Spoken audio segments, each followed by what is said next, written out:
새처럼 자유롭게. 예수님은 자신의 지상 봉사를 나사렛 회당에서 이사야서의 말씀을 낭독하며 시작하셨다. 주의 성령이 내게 임하셨으니 이는 가난한 자에게 복음을 전하게 하시려고 내게 기름을 부으시고 나를 보내사 포로된 자에게 자유를, 눈먼 자에게 다시 보게 함을 전파하며 눌린 자를 자유롭게 하고 주의 은혜의 해를 전파하게 하려 하심이라 하였더라. 누가복음 4장 18절 19절. 그 후에 청중을 보시며 이 글이 오늘 너희 귀에 응하였느니라고 하셨다. 예수님이 낭독하셨던 말씀의 본문을 찾아보면 이렇게 기록되어 있다. 주 여호와의 영이 내게 내리셨으니 이는 여호와께서 내게 기름을 부으사 가난한 자에게 아름다운 소식을 전하게 하려 하심이라. 나를 보내사 마음이 상한 자를 고치며 포로된 자에게 자유를, 갇힌 자에게 노임을 선포하며. 이사야 61장 1절. 이사야가 기록한 갇힌 자에게 노임을 선포함에 있어서 노임이라는 히브리어 표현은 일반적으로 열리다라는 뜻을 가지고 있다. 이것은 시각장애인의 눈을 뜨게 하다 또는 청각장애인의 귀가 트이게 하다라고 할 때도 사용되었다. 같은 방법으로 예수님은 이 말씀을 낭독하시며 이중적 적용을 하셨다. 누가복음의 말씀을 살펴보면 갇힌 자에게 노임을 선포한다는 하나님의 표현을 가지고 눈먼 자에게 다시 보게 함을, 눌린 자를 자유롭게 함이라는 두 가지 표현으로 나누셨다. 이 문장의 요지는 그리스도께서 세상의 모든 측면에서 자유를 주기 위해 오셨다는 것이다. 이 문장은 이루어질 가능성이 매우 희박해 보이는 자유에 대한 내용을 가득 담고 있다. 여러분은 이것을 대충 훑어볼 수도 있겠지만 나중에라도 오랜 시간에 걸쳐 차근차근 곱씹어 보기 바란다.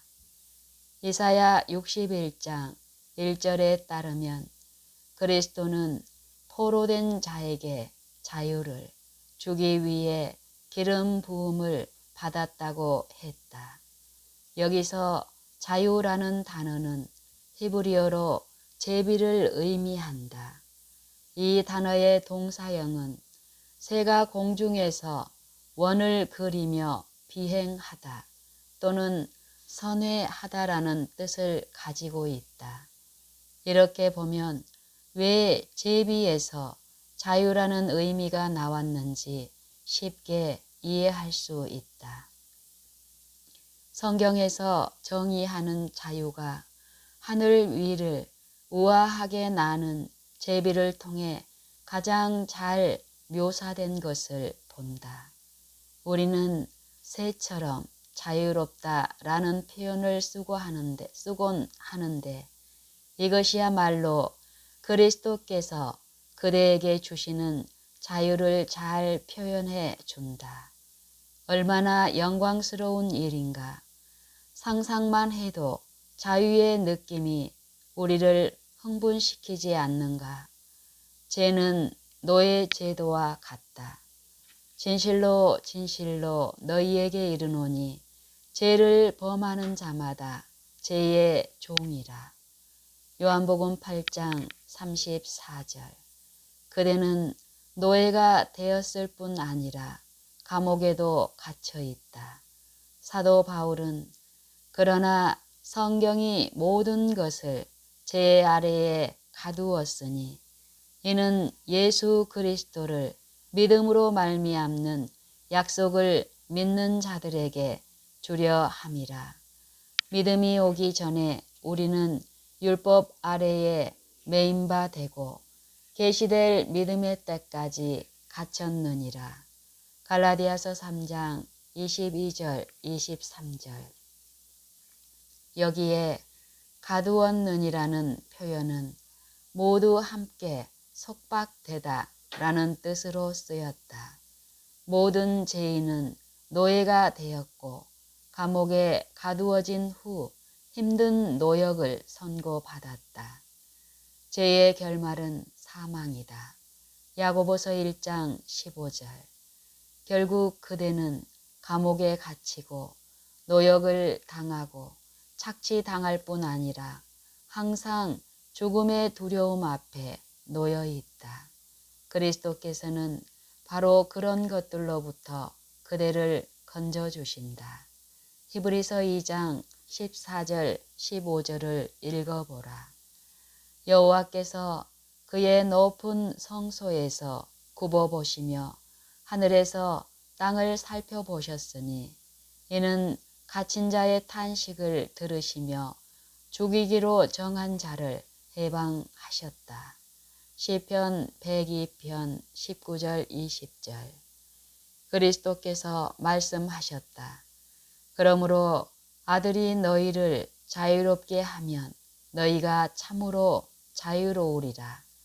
요한복음 8장 36절. 참으로 자유로우리라. 이사야 61장 1절에서 이미 배운 대로 한다면 그대는 자유의 충만함을 손쉽게 붙잡을 수 있다. 포획되어 세장에 갇힌 새를 상상해 보자. 자유를 갈망하지만 잔인한 창살이 그것을 가로막고 있다. 이때 문이 열린다.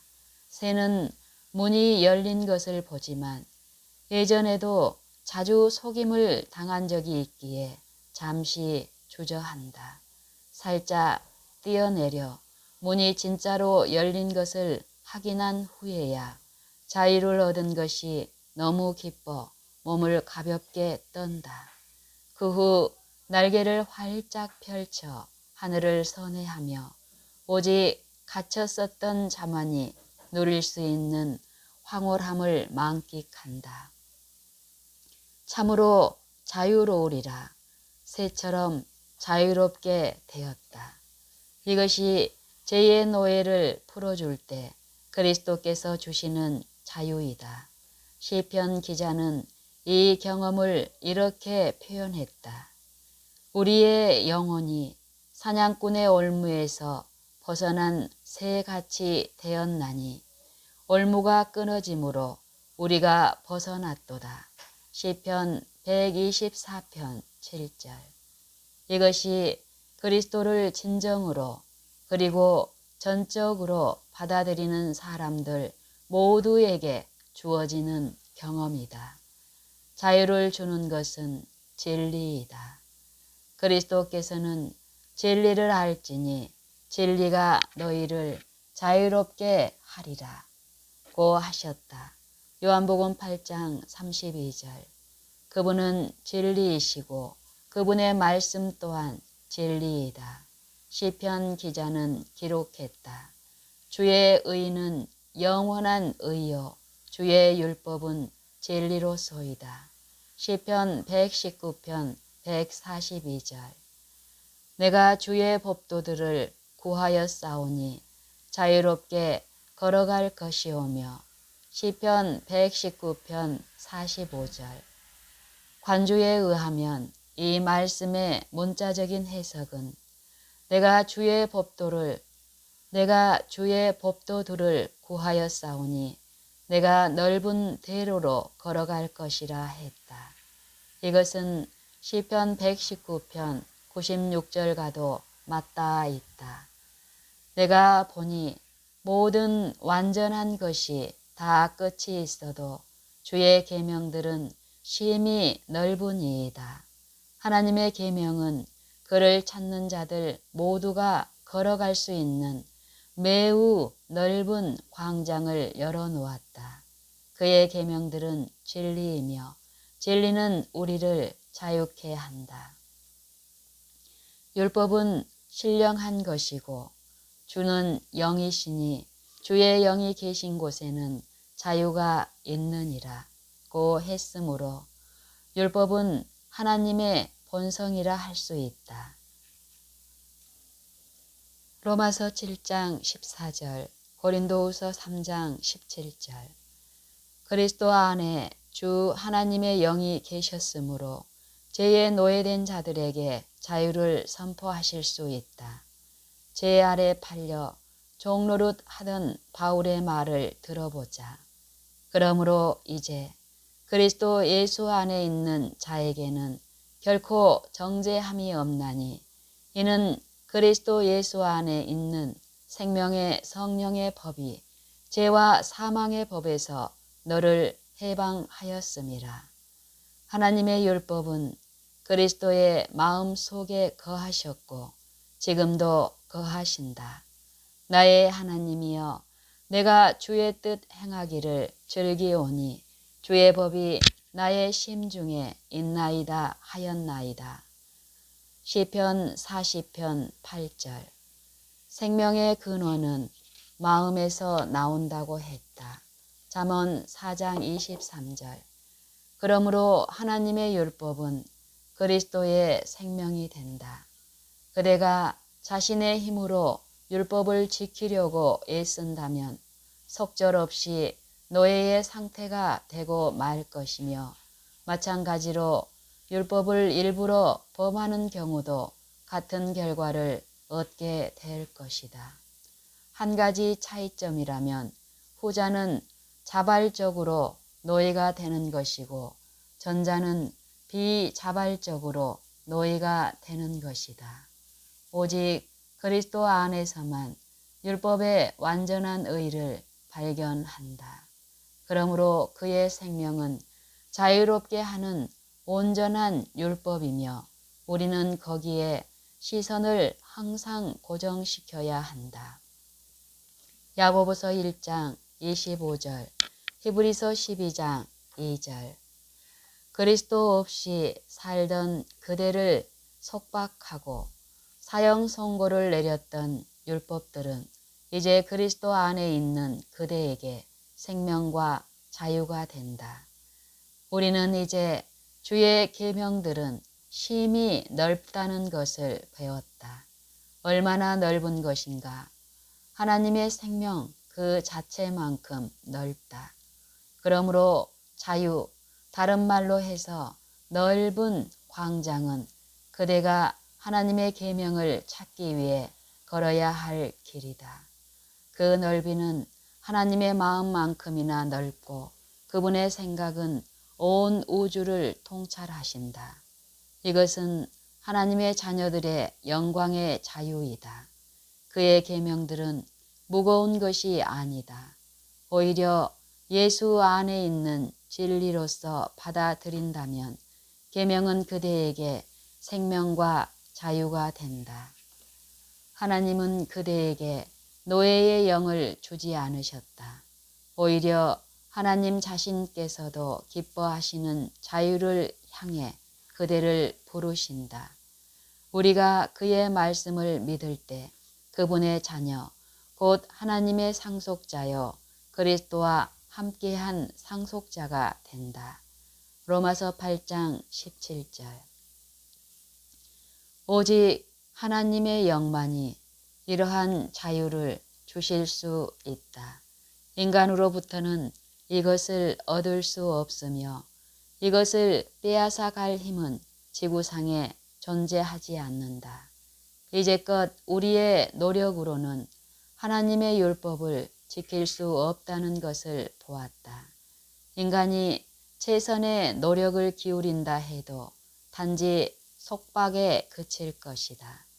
그러므로 정부의 법이 일련의 종교적 관습을 강요한다 해도 그것은 단순히 족쇄를 채우는 일에 지나지 않는데, 왜냐하면 법으로 만든 종교는 인간의 힘만을 의지한 종교이기 때문이다. 우리는 옳은 일을 시도하려고 하는 때가 아니라 실제로 옳은 일을 행함으로써 자유를 얻는다. 그리고 하나님께서 새로운 사역을 그대 안에서 먼저 이루시지 않으면 옳은 일을 행할 수 없다. 그리스도께서 그대에게 주시는 자유는 영혼의 자유이다. 그것은 죄의 속박으로부터 해방되는 자유이다. 이것이야말로 진정한 종교의 자유이다. 이것은 예수 그리스도를 믿는 신앙 외에서는 찾을 수 없다. 그대가 이 자유를 가졌다면 감옥 안에 있더라도 자유한 사람이다. 이런 자유를 소유한 사람이 종의 신분이고 그의 주인은 사악한 왕이라고 한다면 오히려 종의 신분을 가진 자가 더 진정한 자유를 누리고 있는 것이다.